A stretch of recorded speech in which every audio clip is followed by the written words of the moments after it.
హే కృష్ణ కరుణా సింధో దీనబంధో జగత్పతే గోపేశ గోపికాకాంత రాధాకాంత నమోస్తుతే. హరే కృష్ణ కృష్ణ కృష్ణ హరే హరే హరే రామ రామ రామ హరే హరే.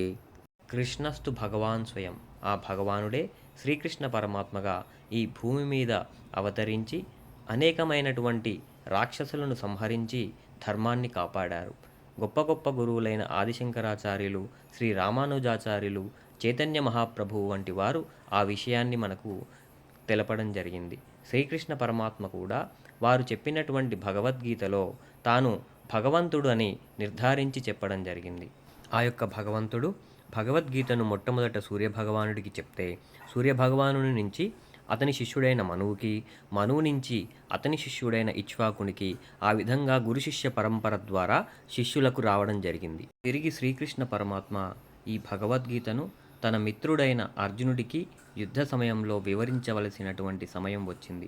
అర్జునుడు శ్రీకృష్ణ పరమాత్మని పరం బ్రహ్మగా అంగీకరించి, ఓ శ్రీకృష్ణ, నీవు నాకు తెలిపిందంతయు సత్యమని నేను పూర్తిగా అంగీకరిస్తున్నాను అని పలికెను.